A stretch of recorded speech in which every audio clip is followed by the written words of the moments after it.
Any other doubts? No, madam. You can leave now. Okay. Thank you, madam. Namaste, madam. Namaste. How are you, madam? I am fine. Take your seat. ಹೇಳಿ ಏನಾಗಬೇಕಾಗಿತ್ತು? 10th class B section. Deepak Kumar ಇದಾನಲ್ಲ, ಅವನು grandfather madam. ನಾನು okay. ಅದೇ madam, ನನ್ನ ಮೊಮ್ಮಗನ fees ಕಟ್ಟಿಲ್ಲ ಅಂತ ಹೇಳಿ ಅವನನ್ನು ಕ್ಲಾಸಲ್ಲಿ ಸೇರಿಸಿಲ್ವಂತೆ. ಅದಕ್ಕೆ ನಾನು ನಿಮ್ಮನ್ನು ಭೇಟಿಯಾಗಿ ಮಾತಾಡ್ಸೋಣ ಅಂತ ಬಂದೆ. Wait, let me check.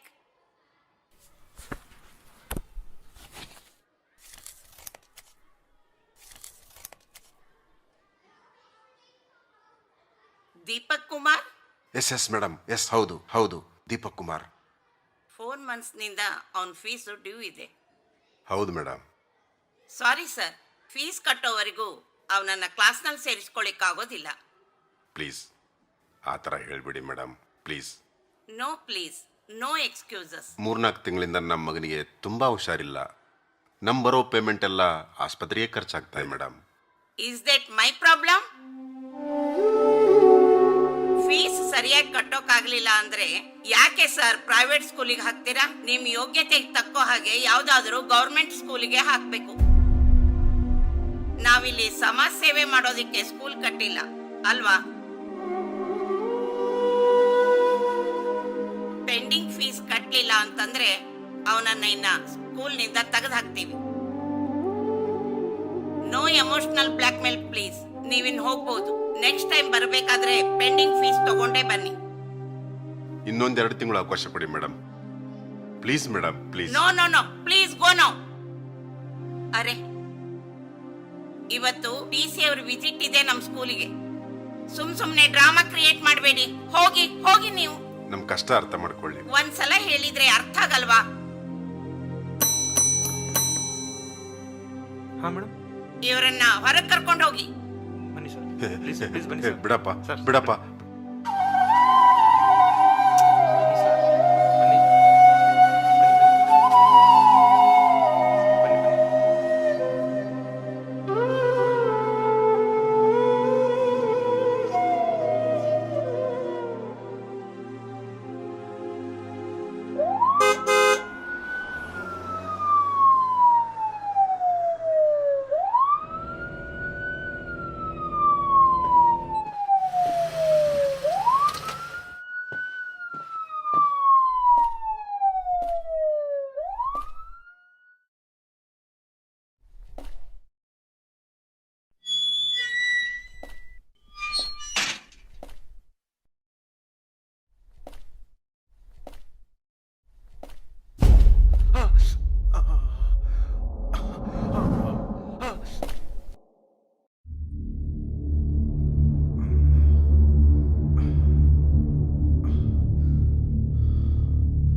ನಮಸ್ತೆ ಸರ್.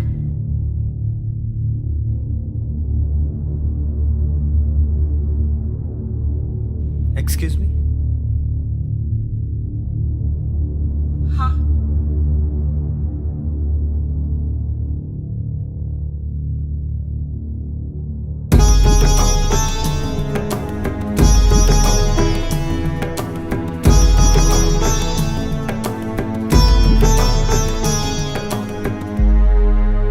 ನಮಸ್ಕಾರ ಸರ್.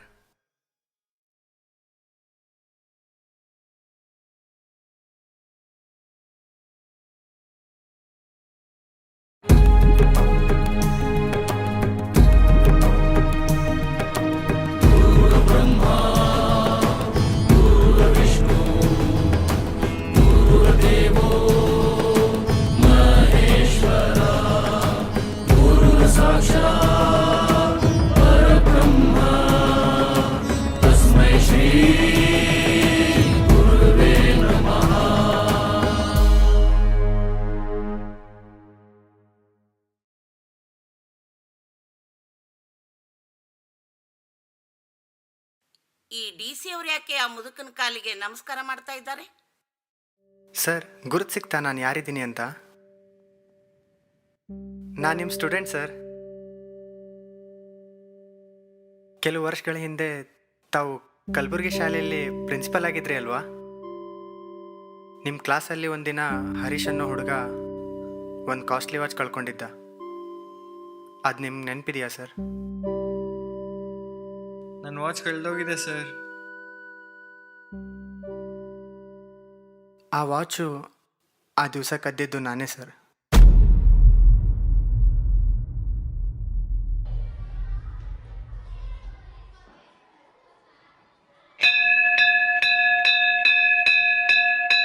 ನಮ್ಮ ಡ್ಯಾಡಿ ಹೊಸ ವಾಚ್ ತಂದಿದ್ದಾರೆ. ಎಷ್ಟು ಚೆನ್ನಾಗಿದೆ ಗೊತ್ತಾ? ಮತ್ತೆ ತೋರ್ಸಲ್ವಲ್ಲೋ? ಬಾ ತೋರಿಸ್ತೀನಿ ಬಾ. ಏನಾಯ್ತು? ಅಯ್ಯೋ ನನ್ನ ವಾಚೇ ಕಾಣ್ತಿಲ್ಲಲ್ಲೋ. ಯಾರೋ ತೊಗೊಂಡಿದ್ದಾರೋ ವಾಚು? ಯಾರಾದರೂ ವಾಚ್ ತೊಗೊಂಡಿದ್ದೀರಾ? ನನ್ನ ವಾಚ್ ಕಳೆದೋಗಿದೆ ಸರ್. ಎಲ್ಲಿ? ಇಂಟರ್ವಲ್ಗೆ ಹೋಗೋ ಮುಂಚೆ ಬ್ಯಾಗ್ನಲ್ಲೇ ಇಟ್ಟಿದ್ದೆ ಸರ್. ಆದರೆ ವಾಪಸ್ ಬಂದು ನೋಡುವಷ್ಟರಲ್ಲಿ ಬ್ಯಾಗ್ನಲ್ಲಿ ಇಲ್ಲ ಸರ್. ಇನ್ನು ಯಾರ ಮೇಲಾದರೂ ಅನುಮಾನ ಇಲ್ಲ ಇಲ್ಲ? ಸರ್. ಕಳೆದಿದ್ದು ಗೊತ್ತಾದರೆ ಮನೇಲಿ ತುಂಬ ಬೈತಾರೆ ಸರ್. ನಮ್ಮ ತಂದೆ ವಾಚ್ ದುಬೈನಿಂದ ತಂದಿದ್ದು sir. Please help me sir, please help me. ಸರಿ ನಡಿ, ನಾನು ಬರ್ತೀನಿ.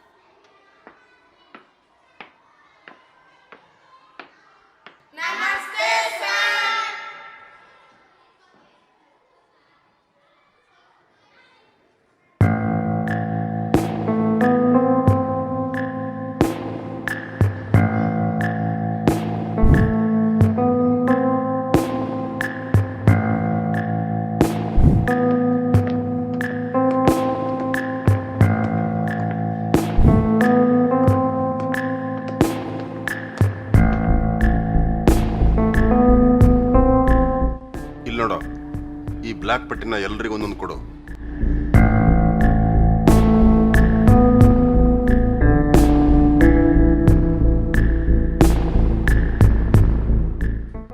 ನೀನು ಹೋಗಿ ಆಫೀಸ್ನಲ್ಲಿ ಕೂತ್ಕೋ. Okay sir. ನೀವೆಲ್ಲರೂ ಬಂದು ಲೈನಲ್ಲಿ ನಿಂತ್ಕೊಳ್ಳಿ, ಒಂದು ಸಾಲಲ್ಲಿ ನಿಂತ್ಕೊಳ್ಳಿ.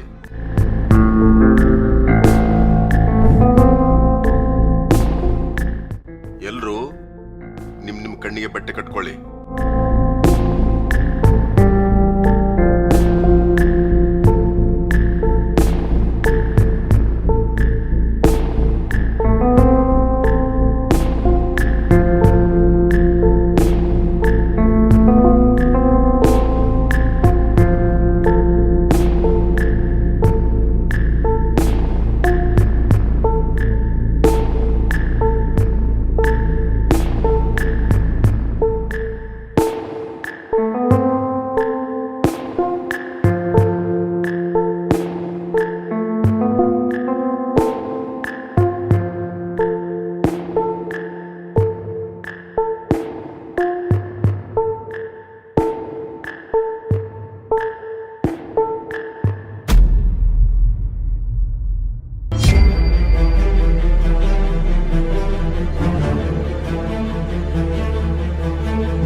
ತಗೋ ನಿನ್ನ watch. Thank you sir, thank you very much. ಯಾರು ಸರ್ ಕದ್ದಿದ್ದು? ವಾಚ್ ಮುಖ್ಯನಾ, ಯಾರು ಕದ್ದಿದ್ದು ಅಂತ ಮುಖ್ಯನಾ? Watch sir. ಸರಿ, ನೀ ಹೋಗೀಗ.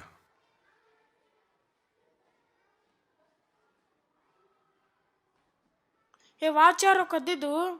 ಗೊತ್ತಿಲ್ಲ ಕಣೋ ಸರ್, ಯಾರ ಹೆಸರು ಹೇಳಿಲ್ಲ.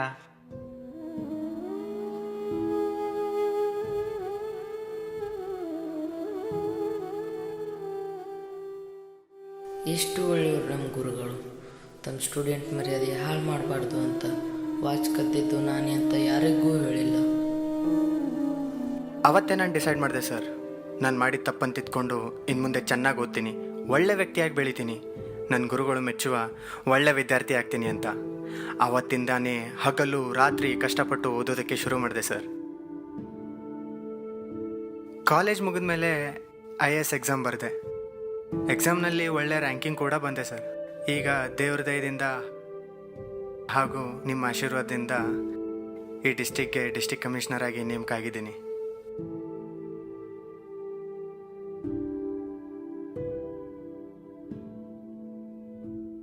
ಆ ವಾಚ್ ಕದ್ದಿದ್ದು ನೀನೇ ಅಂತ ನನಗೆ ಇಲ್ಲಿವರೆಗೂ ಗೊತ್ತೇ ಇರಲಿಲ್ಲ. ಅಂದರೆ ಸರ್? ಚಿಕ್ಕ ವಯಸ್ಸಿನಲ್ಲಿ ಎಲ್ಲರೂ ತಪ್ಪು ಮಾಡ್ತಾರೆ. ಅದೇ ತಪ್ಪನ್ನ ನಾವು ಅವರನ್ನ ಅವಮಾನ ಆಗೋ ಥರ ಬಿಂಬಿಸಿದಾಗ ಆ ನೋವು ಅವರ ಮನಸ್ಸಿನಲ್ಲಿ ಗಾಢವಾಗಿ ಮೂಡುತ್ತೆ. ಅದು ಅವರನ್ನ ತಪ್ಪುದಾರಿಗೂ ಎಳಿಬಹುದು. ನನ್ನ ಯಾವ ವಿದ್ಯಾರ್ಥಿಯೂ ಕೂಡ ಬೇರೊಬ್ಬರ ದೃಷ್ಟಿಯಲ್ಲಿ ಕೀಳಾಗೋದು ನನಗೆ ಇಷ್ಟ ಇರಲಿಲ್ಲ. ಅದಕ್ಕಾಗಿ ಆ ದಿನ ಎಲ್ಲರ ಕಣ್ಣಿಗೆ ಬಟ್ಟೆ ಕಟ್ಟಿದೆ. ಜೊತೆಗೆ ಆವತ್ತು ನಾನು ಕೂಡ ನನ್ನ ಕಣ್ಣಿಗೆ ಬಟ್ಟೆ ಕಟ್ಕೊಂಡಿದ್ದೆ.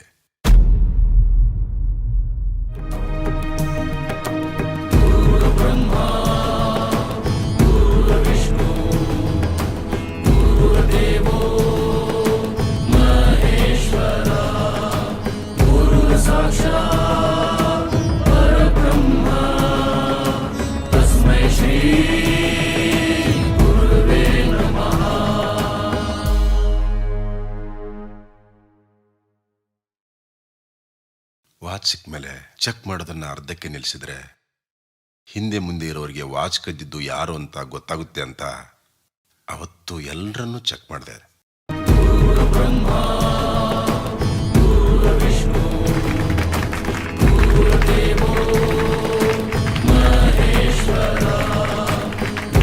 ಸಾಕ್ಷಾತ್